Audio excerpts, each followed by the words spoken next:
बीच में ममता मई की ममता बिखरने वाली मानस मंडली, चित्रोत्पला महानदी के तीर में बसैया अरौद गांव की मंडली, अनूठा संगम पावन ग्राम धौरा भाटा, यहाँ के जम्मू देवी देवता मल्ला। आज पावन दिवस माघ पूर्णिमा, इनके अवसर पर आप सबके दर्शन करते हुए राम गाथा की अमृतमय बरसात जिस भूमि पर होने वाली है, वहाँ के जीव जंतु पशु पक्षी पवित्र तन और मन से पवित्र होकर के आत्मसात करने जा रहे हैं उसी भगवान की गाथा को, जिन्होंने समुद्र को बांध करके सुंदर से राम सेतु का निर्माण करे।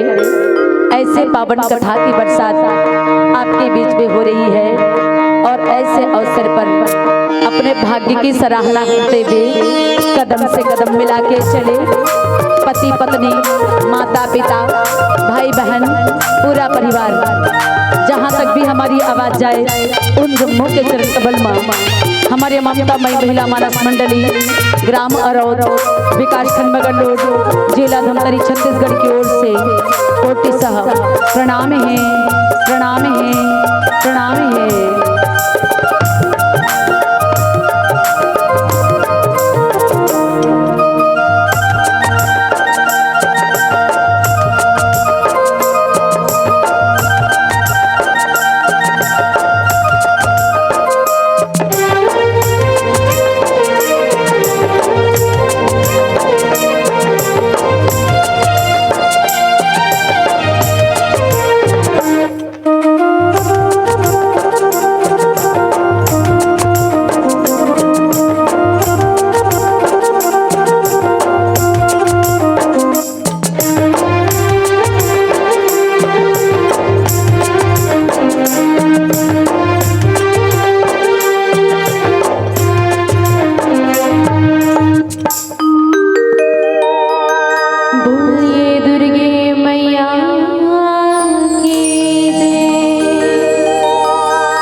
धरू हृदय में ध्यान,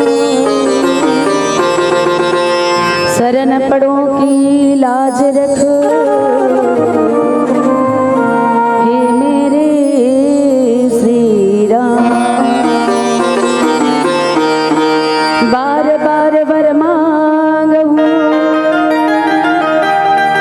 हरस देव श्री राम, पद सरोज अनपायनी, भक्ति सदा सत्संग। मैं नहीं मेरा नहीं, सब कुछ है प्रभु तो तेरा, तुझको सौंपता क्या लागत है।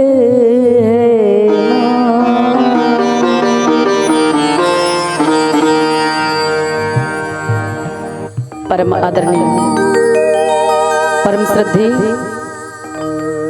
परमात्मा राम के अमृतमय गाथा के रसपान करने वाले माघ पूर्णिमा के पावन अवसर पर अनूठा संगम, जहाँ पर देवादिदेव महादेव भगवान शिव और परमात्मा राम का अगाध प्रेम हो। माघ पूर्णिमा के पावन ये दिन, ये अवसर, ये पल ऐसा लगता है कि राम और भगवान भोलेनाथ का संगम स्थापित होने वाला है। ऐसे पावन बेला पर आप लोग भगवान की गाथा का श्रवण कर रहे हैं। आप सबको बता दूं, जिस तरह से आज हमारे गुरुदेव जी बोले कि ये अवसर उसी व्यक्ति को मिलता है जिनके भाग्य का पुण्य उदय हो। सचमुच में हमारे भाग्य का पुण्य उदय, जो आप जैसे संत महात्मा मुनि ज्ञानी का दर्शन करने का अवसर मिले। इस कथा प्रसंग के माध्यम से आज वो दृश्य देखने वाला है जहाँ पर चराचर जगत के स्वामी का दर्शन करने के लिए जीव जंतु पशु पक्षी भी उचक उचक कर जिनका दर्शन करे, वो सौभाग्यशाली हो। और जिनके अनुपम रूप का दर्शन करे, वो परमात्मा राम ऐसे जीव को क्यों छोड़े। आज ये पावन अवसर हमको मिला है उस परमात्मा राम की बदौलत, जिनका मंच आप लोग सजा पाए हैं। अपनी खून पसीने की गाढ़ी कमाई को लेकर के आज इस पावन गाथा का अवसर बच्चे बूढ़े नौजवान सभी उठाने वाले हैं। मानस के सज्जनों, आप सबको ले चलूं माघ पूर्णिमा के पावन अवसर पर जो कथा मिला है, सच में कहा जाए कि ये राम का शिव से और शिव का राम से, अर्थात हम ये भी तुलना कर सकते हैं वक्ता का श्रोता से और श्रोता का वक्ता से। जब तक सुनने वाला ना हो तो वक्ता क्या कहे, इसलिए कहे वक्ता ते श्रोता बड़े। आप सभी लोग देख रहे हैं, कुछ ऐसे नहीं है, आप सभी लोग सुन रहे हैं, कोई ऐसे वैसे व्यक्ति नहीं है। कहते हैं कि अगर एक झंझरी में चाप धान भर के ले जाया जाए और उसको पानी में डुबा दिया जाए तो जितने फल फले बोदरे होते हैं वो ऊपर उठ जाता है। वही फल फले बोदरे के समान हम लोग मंच में ऊपर उठ गए हैं और ठोस दाना के रूप में आप लोग नीचे बैठे हुए हो। कहते हैं ना कि परमात्मा राम की गाथा का श्रवण करने वाला ठोस दाना है और कहने वाला एक तुच्छ प्राणी। स्वाभाविक सी बात है, हमारी वाणी में, हमारे गायन वादन व्याख्यान में गलती होने वाली है, तो उसी गलती पर विशेष ध्यान देकर गुरु होकर एक शिष्य को आशीर्वाद देने की कृपा करें। हमको जो कथा का रसास्वादन करने का अवसर मिला है वो लंका कांड है। लंका कहने से स्पष्ट हो जाता है, लंका को उल्टा कर दो तो कालम बन जाए, अर्थात जिनके सिर के ऊपर मृत्यु की काली किरण मंडराने लगी वो लंका कांड है। लंका कांड की शुरुआत जहाँ से होती है, रावण का जी घबराने लगता है, मचलने लगता है और वो खोखला बनकर ऊपर से हंसता जरूर है लेकिन अंतःकरण में कंपन है, क्योंकि उनका मरण होना तय है। लेकिन उसके पहले राम को जगत के पिता और जगत के माता को जोड़ने वाला, उनकी दूरी जो बढ़ा के रखे हैं वो है विशाल समुद्र, जिनको लांघना बहुत मुश्किल है। समुद्र के उस पार कोई जा नहीं सकता। तो जामवंत जी महाराज याद दिलाने लगे, सुझाने लगे, कहे कि हे रघुनाथ जी, क्योंकि परमात्मा राम मानवीय तन धारण करके दुनिया के लोगों को प्रेरणा दे रहे थे और प्रेरणा देते देते ये खुद भूल गए थे, वो अपने आप को भगवान मानने लग गए थे, भूल गए थे कि मैं इंसान हूँ, इसलिए नियम के विरुद्ध काम करने लगे और समुद्र के लिए भी गुस्सा करने लगे। अरे जगह मांगते मांगते मुझे 3 दिन हो गए, लेकिन हटने का नाम नहीं लेता। अरे दुष्ट, जड़ता को धारण कर लिया है क्या? समुद्र के लिए गुस्सा होकर के राम कहे, जड़ता त्यागेगा कि नहीं? लखन लाओ अग्नि बाण को, बाण में मैं संधान करूं और इस समुद्र को मैं अभी सुखा देता हूं। ऐसे कहकर गुस्सा करने लगे, अग्नि बाण ढिलने की कोशिश करने लग गए। समुद्र देवता समर्पित भाव से कहे, जगदाधार प्रभु, दीन बंधु दीनानाथ भगवान, आप जानते हैं कि मुझ में जड़ता का गुण है। हर जीव जंतु पशु पक्षी में कुछ ना कुछ गुण होता है, मुझ में जड़ता का गुण है। यह नियम कानून सिखाने वाले कोई दूसरे नहीं, आप हैं। नियम का उल्लंघन मैं कर दूं तो दुनिया के लोग सबके सब एक इंसान भी कहेंगे समुद्र देवता को, अरे तू हट जा, सुख जा, मैं अपने कदमों से चल के जाऊंगा, तो तौहीन होगी, आपके नियमों का उल्लंघन होगा। और आप एक मानव है स्वामी, साधारण मानव, और साधारण मानव है तो पैर से चल के जाइए ना। अगर सूर्य कहे कि सूर्य रोज उगता है, हमें परेशान करता है, हमें बहुत गर्मी लगती है, सूर्य उगना बंद कर दे, तब तो हम बर्फ जम जाएंगे, कभी जी नहीं पाएंगे।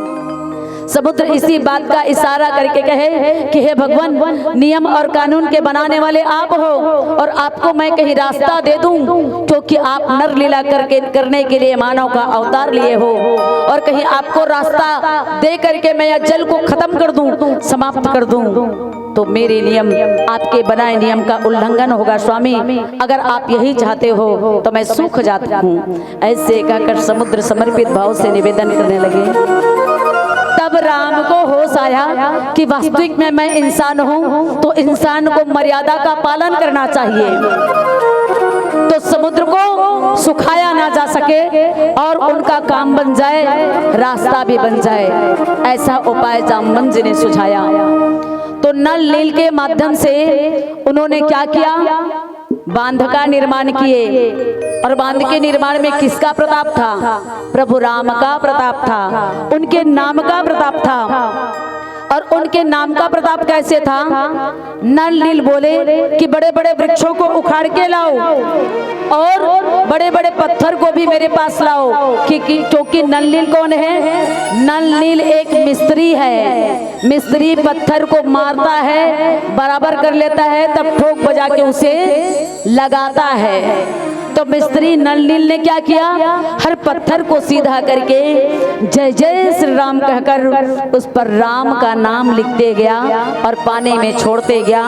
वो पत्थर पानी में तैरने लग गया।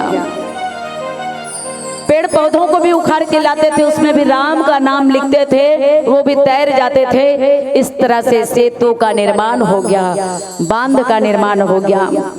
अब नियम का उल्लंघन नहीं हुआ, उसमें कदम रख करके राम बंदर भालू के साथ में समुद्र के इस पार से उस पार जगत की माता जानकी से मिलने के लिए जा सकते हैं। लेकिन कोई भी शुभ काम हो, चाहे घर का निर्माण करें, मंदिर का निर्माण करें, सेतु का निर्माण करें, निर्माण करने के पहले भी भूमि पूजन किया जाता है।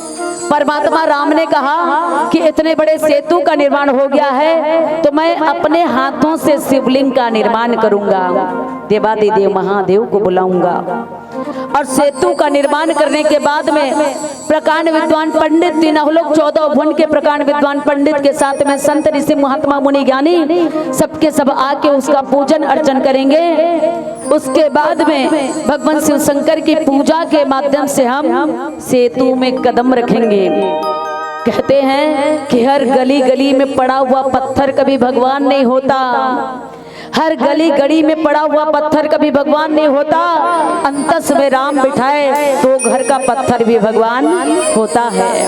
मन मान लिया जाए तो भगवान राम ने कहा कि शिवलिंग का निर्माण करूंगा, तब कहीं जाके हम सेतु में कदम रखेंगे। इसी को गोसाई जी ने कहा, आज हमारे गुरुदेव डोमार भैया हमको कथा प्रसंग दिए। कथा प्रसंग में कहा कि लंका कांड का दोहा नंबर 2, लेकिन उच्चारण किए दोहा नंबर 3। और दोहा नंबर 3 क्या है? श्री रघुवीर प्रताप ते। और दोहा नंबर 2 है भैया, शंकर प्रिय मम द्रोही श्री द्रोही ममदास, ते नर कलप कलप भरी घोर नरक बहुबास। भगवान राम ने कहा कि इसमें मैं शिवलिंग का निर्माण करूंगा और लोग पूजन पाठ होने के बाद में इसे रामेश्वर धाम का दर्जा देंगे। और एक और बात, जो मेरा भक्त है, मेरी पूजा करता है, लेकिन भगवान शिव शंकर की पूजा नहीं करता, वो क्या है? कल्प भर में भी घोर नरक में वास करेंगे। मेरी पूजा ना करे, भगवान शिव शंकर की पूजा करे तो भी वो मेरा भक्त बन जाएगा। लेकिन भगवान शिव शंकर क्या कहते हैं? भगवान शिव शंकर कहते हैं कि मेरी पूजा करने की आवश्यकता नहीं, राम की पूजा करे वो मेरा भक्त है। लेकिन राम कहता है भगवान शिव शंकर की जो पूजा करे, मेरी पूजा ना करे, वो मेरा भक्त है। कहने का मतलब क्या है? जो मेरी पूजा करे और भगवान शिव शंकर की पूजा ना करे, अर्थात वो मेरा भक्त तो दिखाई देता है, लेकिन शिव से द्रोह करने वाला कल्प भर में नरक का वासी हो जाएगा।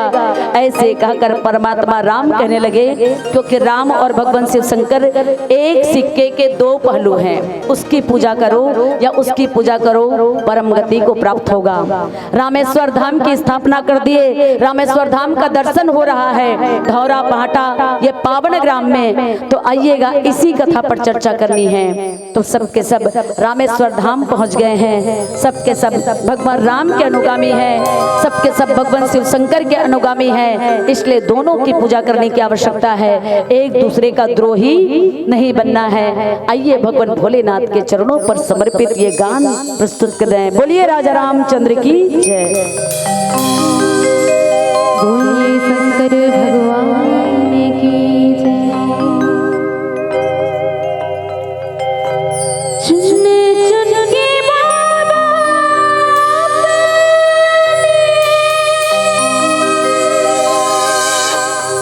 भक्तों को बुलाए,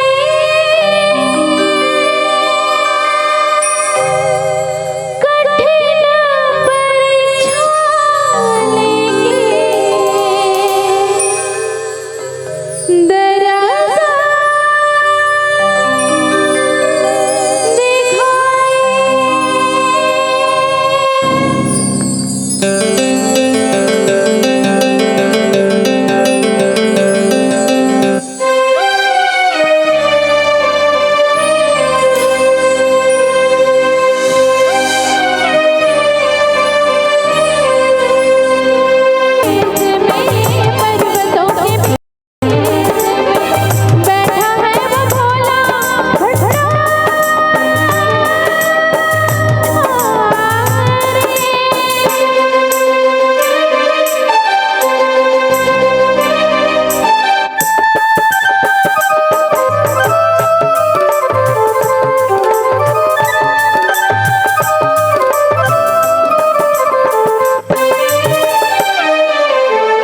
रामेश्वर दर्शन करही ते तनु तजिमम लोक सिधरही। मानस के सज्जनों, अब सावधान हो जाइए। मैं जो बोल रही हूँ, जे रामेश्वर दर्शन करही, कथा प्रसंग के माध्यम से तन और मन को पवित्र करके परमात्मा राम की कथा में ध्यान लगा दीजिए।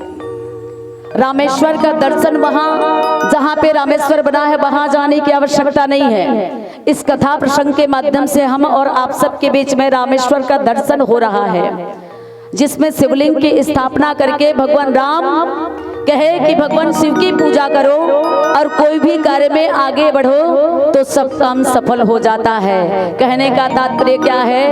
एक लोटा जल सारी समस्या का हल। कर्म करना पड़ेगा। एक लोटा जल समर्पित करके आप कर्म से दूर भागेंगे तो आपका काम सफल होने वाला नहीं। भगवान राम भी कहे भगवान शिव की भक्ति करो। भगवान शिव क्या है? अवघड़ दानी है, एक ही चुटकी में बड़े बड़े वरदान दे दिया करते हैं। रामेश्वर का निर्माण क्यों किया गया? समुद्र के लंबे विस्तार को पैदल चल के जाने के लिए, अर्थात जगत के पिता और जगत की माता दोनों में दूरी आ गई थी। समुद्र की दूरी थी और उस दूरी को पैदा किया था लंकाधिपति राजा रावण ने। राम समुद्र के इस पार है और माता समुद्र के उस पार, दोनों के बीच में सेतु बांध का निर्माण हो गया और उसमें शिवलिंग की स्थापना करने के बाद में उस बांध का नाम क्या हो गया? रामेश्वर धाम। और रामेश्वर धाम का दर्शन समस्त धौरा भाटा वाले कर रहे हैं, धौरा भाटा निवासी कर रहे हैं। सत्यनारायण की कथा हो, कोई भी पूजा पाठ हो, शुभ काम हो तो पति और पत्नी को गांठ जोड़ के बैठना चाहिए।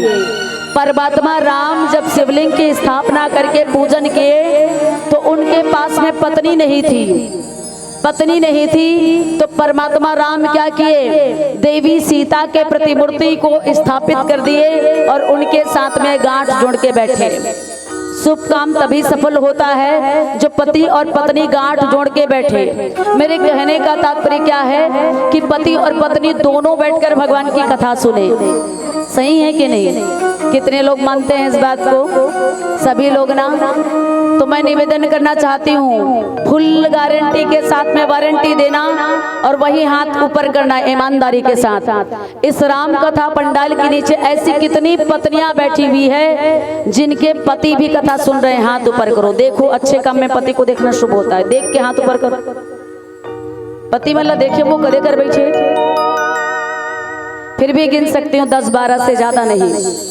यही सवाल मैं पतियों से करना चाहती हूँ। इस राम कथा पंडाल के नीचे ऐसे कितने पति लोग बैठे हुए जिनकी पत्नियां कथा सुन रही? पत्नियों के लिए हाथ ऊपर करो ईमानदारी के साथ। क्या कदे कर बैठे भैया? भाभी है तो अच्छा, अब हम तो नहीं जाना। ईमानदारी के साथ मैं कहना चाहती हूँ, इस राम कथा पंडाल के नीचे ऐसे बहुत सारी पत्नियां बैठी हुई है जिनके पति गायब हैं। ये मैं नहीं कह रही हूँ, आप लोगों ने कहा क्योंकि हाथ ऊपर नहीं किए।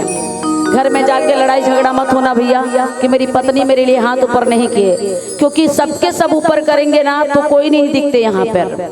वही सवाल मैं कहना चाहती हूँ, राम कथा पंडाल के नीचे बहुत सारे पति लोग भी बैठे हुए हैं जिनकी पत्नियां गायब है। आखिर ये बीच के पति पत्नी गए तो गए कहाँ? इसी की तलाश करनी है। जिस दिन दोनों बैठेंगे तो समुद्र की दूरी खत्म हो जाएगी।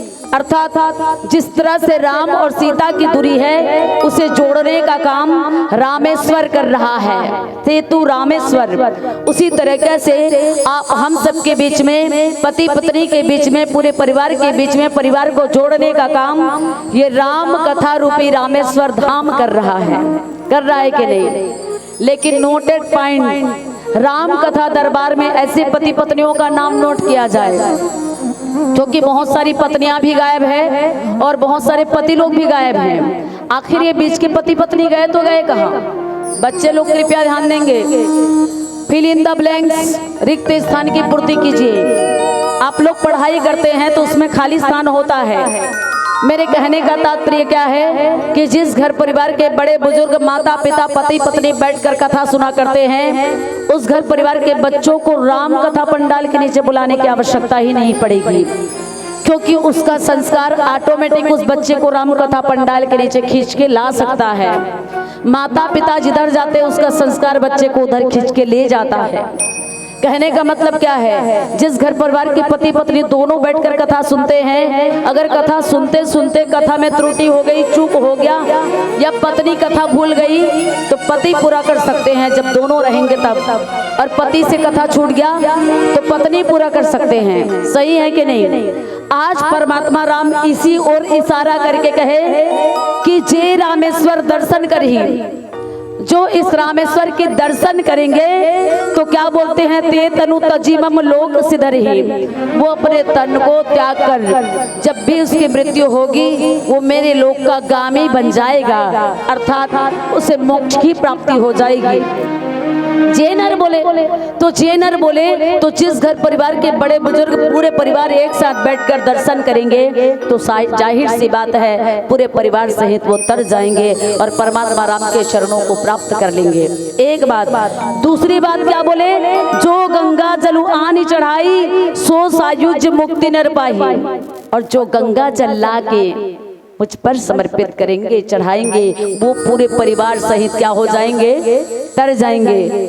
क्या रामेश्वर धाम जाने की आवश्यकता है? धौरा भाटा में भी रामेश्वर धाम स्थापित हो चुकी है। अंतर मन से ध्यान लगा के देखिएगा, सबके सब राम लक्ष्मण बंदर बालू के साथ में शिवलिंग की स्थापना करके हाथ जोड़ के परमात्मा राम रामेश्वर सेतु के पास में खड़े हुए हैं, और आप हम सभी लोग पूरे परिवार के साथ में जिनकी कथा का श्रवण कर रहे हैं, साक्षात अपनी आंखों से उस रामेश्वर का दर्शन कर रहे हैं और मन रूपी गंगा जल से भगवान शिवलिंग में ले जाके चढ़ाते जा रहे हैं। तन और मन को पवित्र करने वाली गंगा जल भगवान भोलेनाथ में ले जाके समर्पित करें तो पूरा परिवार के साथ में तर जाया करते हैं। ये परमात्मा राम कह रहे हैं। आप हम सबको पता है, कहते हैं कि तन और मन जिसका समर्पित हो तो मंदिर जाने की भी जरूरत नहीं पड़ती, नाना पंथ स्थापित करने की जरूरत नहीं पड़ती, लेकिन लोग ज्ञान की बातों को भूल जाते हैं और क्या बोलते हैं कि रामेश्वर धाम की दर्शन करने जाना है, अंबार भीड़ लग जाती है, असंख्य भीड़ लग जाती है और उधर जाने के बाद में कई दुर्घटना का शिकार हो जाते हैं। लेकिन जहाँ पर भगवान की कथा प्रवाहित हो रही है वहाँ पर साक्षात अयोध्या नगरी, धराधाम, मथुरा, काशी स्थापित हो जाती है। यहाँ के जीव जंतु पशु पक्षी तन और मन से पवित्र होकर पुण्य आत्मा बन जाया करते हैं। और रामेश्वर धाम में और क्या चीजें हो रही है, परमात्मा राम क्या बोले, जो छल छोड़कर निष्काम भाव से रामेश्वर की सेवा करेंगे। अब पत्नी के लिए रामेश्वर कौन है? पत्नी के लिए रामेश्वर है भैया पति। मंदिर देवालय में जा रहे हैं, रात दिन हर हर कट कट पत्नी अपने पति से झगड़ा कर रहे हैं। हम भगवान में जाके फूल चढ़ाएं, दर्शन करें, माथा नमा के पटक पटक के उसकी पूजा कर रहे हैं, लेकिन घर में एक लोटा जल माता पिता को नहीं दे रहे हैं। तो भला ये कैसा रामेश्वर धाम है? करने का मतलब क्या है, जो माता पिता की सेवा करे, अपने पति को रामेश्वर मान ले। रामेश्वर का अर्थ दो है, राम धन ईश्वर। राम मतलब परमात्मा राम, ईश्वर मतलब भगवान भोलेनाथ शिव जिसे कहते हैं। वही बात है भैया, इसीलिए कहे कि मेरा दर्शन निष्काम भाव से कपट छोड़कर करेंगे, वो क्या होगा बोले, मेरे बनाए सेतु का दर्शन करके बिना परिश्रम ही संसार रूपी भव सागर से क्या हो जाएंगे, पार हो जाएंगे। एक और बात भैया कहा तरी से कि हमर मन के उद्देश्य से ला हमन छोड़त नहीं हन, बिल्कुल नहीं छोड़न। कब तक नहीं छोड़न भैया? आज देखे बर मिलते, आज हमार बेटी मन कतनो पढ़ लिख के तैयार हो जाते, ये बातला में कबू नहीं छोड़ो। सच में पत्नियां, सच में बेटियां जाग गई है, जागरूकता का संचार हो गया है। राष्ट्रपति प्रतिभा पाटिल और हवाई यान को उड़ाने वाली कल्पना चावला बन गई है, लेकिन क्यों वे एक अच्छी बहन बन सकती है, एक अच्छी माँ बन सकती है, और एक अच्छी सास क्यों नहीं बनती, एक अच्छी बहू क्यों नहीं बनती? पढ़ लिख कर तैयार होने वाली बेटियां सब चीज चलाती है, मोटरसाइकिल भी चलाती है, लेकिन आज घर परिवार को चला नहीं पा रही। अधिकतर टूटने का कारण मैं समझती हूँ जिम्मेदार होते हैं पुरुष, काम को छोड़ दिए, पढ़ाई छोड़ दिए, लेकिन जिसके साथ में जीवन संगनी बन के जाते हैं उस पति के मूल्य को तोल नहीं पाते। पति बेचारे जिंदगी की दो राहों पर खड़े हो जाते हैं, लेकिन नई नवेली दुल्हन बन के जाने के बाद में पत्नियां 2 वक्त का खाना पूरे परिवार के साथ नहीं बना पाती और वो अकेले रहने की बात करते हैं। अगर कोई संकट आई तो एक साथ रहने में सब मिलकर उस संकट का निवारण किया जा सकता है।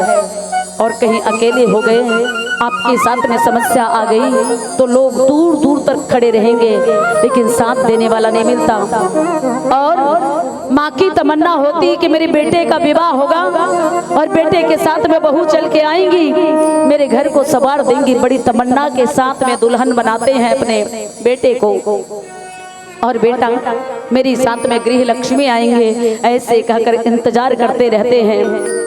और उसके बाद में क्या होता है, हम अपनी बेटी को, माता पिता अपनी बेटी को डोली में बिठाकर विदा करते वक्त ये कहें, बेटी डोली तो मेरे घर से निकल रही है, पर याद रखना तुझे तेरे ससुराल में सुख मिले दुख मिले, अर्थी तेरे ससुराल से निकलनी चाहिए। बेटी तू सब अदा करती है, लेकिन दूध का कर्ज अदा कर देना।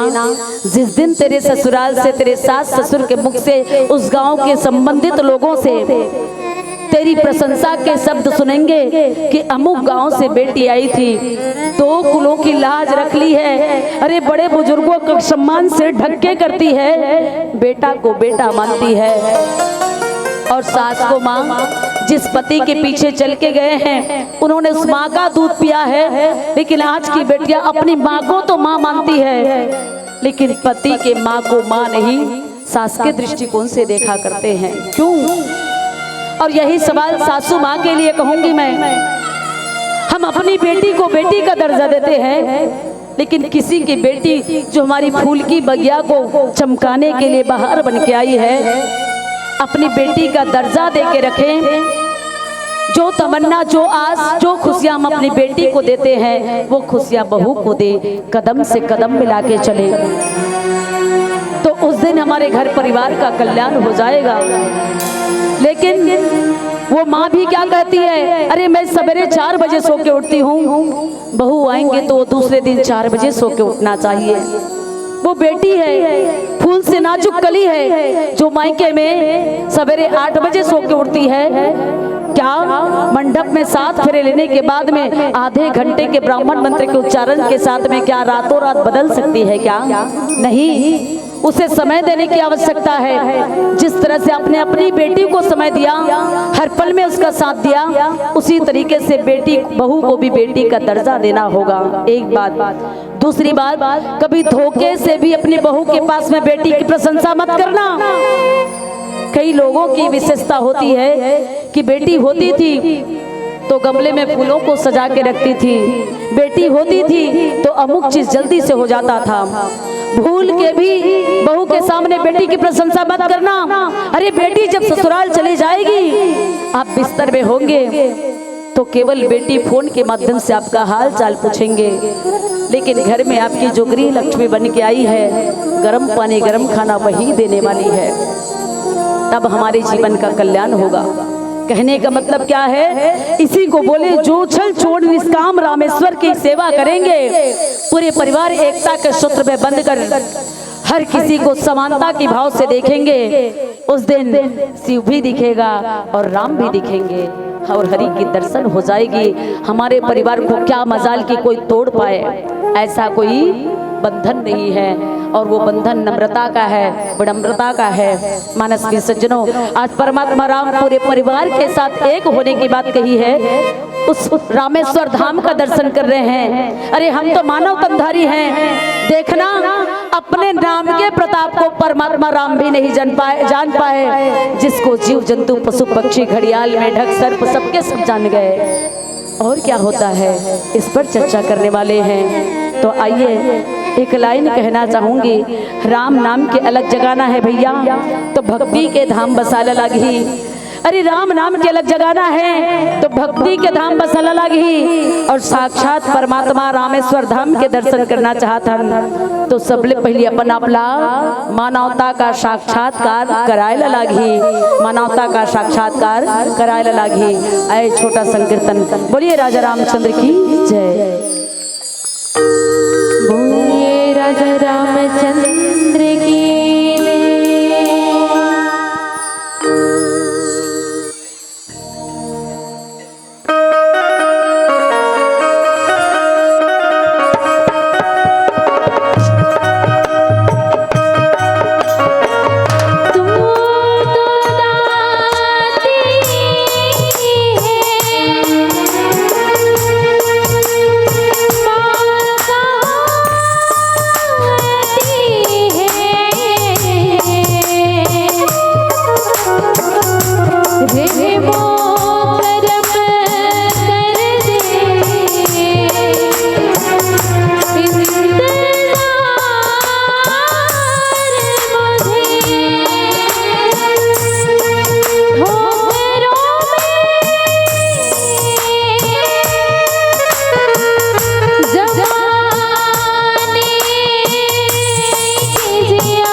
सिंधु नील नल नागर, राम कृपा जसु भयो उजागर।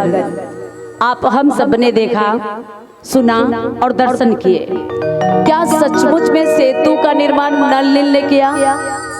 नल नील कौन है दीदी? मिस्त्री, वो आजकल के मिस्त्री है जो घर ला बनाते हैं। तो क्या सचमुच में नल नील ने बांध का निर्माण किए कि नहीं?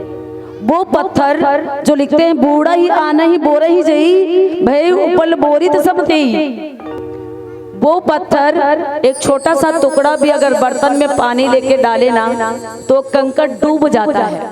डूबता है कि नहीं? और मान लो नदी तालाब में हम लोग अपने हाथों से तैरते हैं, एक पत्थर ला बोल्डर ला कमर में बांध के पानी में कूदबो तक हुई, पत्थर हा अपन साथ में हम ला बोर दी, बोरी ही कि नहीं बोरे। लेकिन आज ऐसी कौन सी बात हो गई, क्या नल नील ने उस पत्थर को पानी में तैरा दिया? वो भी उपल के समान। बोले उपल काला कथे, छेना थोपते नहीं मरदाई मन दीदी मन ते ये छेना है और ओकर अलावा वो गोबर ह सूख के खड़सी बन जा रहे थे, तेला उपल कथे। चाहे छेना सूखा छेना कहान या खड़सी कहान, उहुल पानी में डाल के देखो का हुई, सूखा खड़सी बरोबर उफला जाए। तो नल नील ने जो पत्थर फेंका डाला वो पानी में हल्की होकर तैर जाता था। अगर वो डूबते जाता तो कितने सारे पर्वत पहाड़ को उठा के लाते भला, सेतु का निर्माण हो ही नहीं सकता था। आज परमात्मा राम के प्रताप से पत्थर भी पानी में तैरने लग गया। परमात्मा राम के नाम लिखने के कारण से जिसके मर्म को खुद परमात्मा राम नहीं जान पाए। कैसे नहीं जान पाए? पीली बत्ती का संकेत हो गया है। मैं बताना चाहूंगी 2 मिनट में कि एक तरफ बंदर भालू राम का नाम लिख लिख के पानी में डालते जाते थे, पत्थर तैरते जाता था। तो राम को लगने लगा ये मेरे जितने सैनिक हैं मेरा नाम लिख के पत्थर को पानी में डालते हैं तो तैर जाते हैं, तो मैं तो खुद राम हूँ, मुझे पत्थर में नाम लिखने की आवश्यकता नहीं, इसलिए मैं पत्थर को उठा के पानी में डाल के देखता हूँ कहकर दूसरे तरफ जाकर परमात्मा राम अपने नाम के प्रताप को नहीं जाने। मतलब उसमें ईगो आ गया, ईगो। भगवान ला भी अहंकार होते गए। आज परमात्मा राम, मैं राम हूँ, भगवान हूँ, तो मेरे नाम लिखने की आवश्यकता नहीं कहकर बिना नाम लिखे पत्थर को उठा के पानी में डाल दिए, बूढ़ गया, डूब गया। परमात्मा राम इधर उधर देखे चारों तरफ, कोई देख तो नहीं रहे, लेकिन उसको देखने वाले कौन थे? पवन पुत्र जी महाराज, वो देख लिए थे। पीली बत्ती का संकेत है, फिर कभी अवसर मिला तो बिल्कुल सुनाएंगे। मानस में सज्जनों, कहने का मतलब क्या है, ये मानव तन मिला है, एक ही बार दूसरी बार मिलने की गारंटी नहीं। इसलिए कहना चाहूंगी पिंजड़े की पंछी कब फुट से निकल जाएगा कोई ठिकाना नहीं। इसलिए कहूंगी मैं, क्या राम नाम के क्या करना है? जाप करना है, वरना टूट गई वीणा की तार तो गाने से क्या होगा? अजी टूट गई वीणा की तार तो गाने से क्या होगा? और छूट गई गाड़ी तो स्टेशन जाने से क्या होगा? और थम गया श्वास का तार तो फिर बाद में राम भजन गाने और पछताने से क्या होगा? बाद में राम भजन गाने और पछताने से क्या होगा?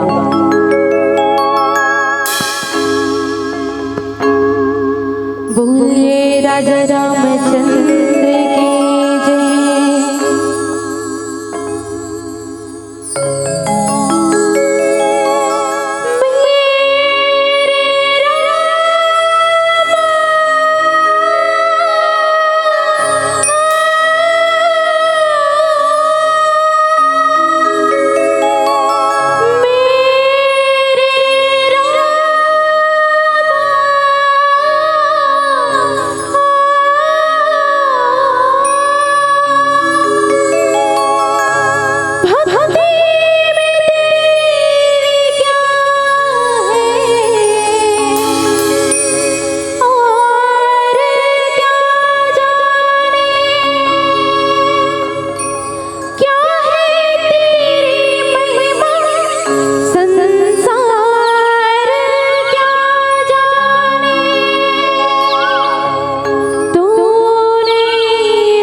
जब से चाहा तुमको रामा, धड़कन बोले दिल पुकारा हो।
सुशीला बता रहे थे समय बहुत कम है हमारे बीच में। 8 मंडली थे, में 1 मंडली नहीं आता।